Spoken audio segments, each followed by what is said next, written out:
اے اللہ ہمیں نفرتوں کی آگ سے بچا لے، ہمیں باہمی محبت اور خلوص کی دولت عطا فرما، ہماری غلطیوں کو معاف فرما۔ ہم اپنے گناہوں سے توبہ مانگتے ہیں، ہماری توبہ قبول فرما۔ اے ہمارے رب، ہم سے بھول چوک میں جو قصور ہو جائیں ان پر گرفت نہ فرما۔ مالک، ہم پر وہ بوجھ نہ ڈال جو تو نے ہم سے پہلے لوگوں پر ڈالے تھے۔ پروردگار، جس بار کو اٹھانے کی طاقت ہم میں نہیں ہے وہ ہم پر نہ رکھ، ہم سے درگزر فرما، ہم پر رحم کر۔ تو ہمارا مولا ہے، کافروں کے مقابلے میں ہماری مدد فرما۔ اے اللہ، دشمنوں کے شر سے ہمیں محفوظ رکھ۔ ہمارا یہ پرچم، ہمارا یہ پیارا پرچم عزت و کامرانی کے ساتھ رہتی دنیا تک سر بلند رکھیو۔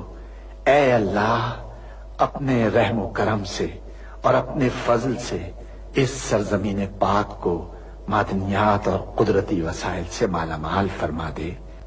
اے اللہ، ہم سب کو حلال کی روزی حاصل کرنے کی توفیق عطا فرما۔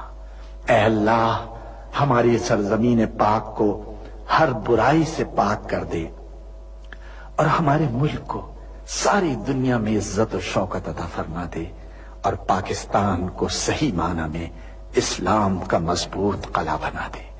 ہمیں، ہمارے والدین، ہمارے اہل و عیال اور تمام مومن مسلمان مردوں اور عورتوں کو بخش دے۔ اے اللہ پاک، تو ہماری قبروں میں وحشت کے وقت ایک رفیق عطا فرما دے اور ہمیں قبر کے عذاب سے محفوظ رکھیو۔ اے تمام جہانوں کے مالک، دنیا سے رخصت ہوتے وقت ہماری زبان اور دل اس بات کی شہادت دے رہے ہوں، اشہد ان لا الہ الا اللہ وحدہ لا شریک لہ واشہد ان محمدا عبدہ ورسولہ۔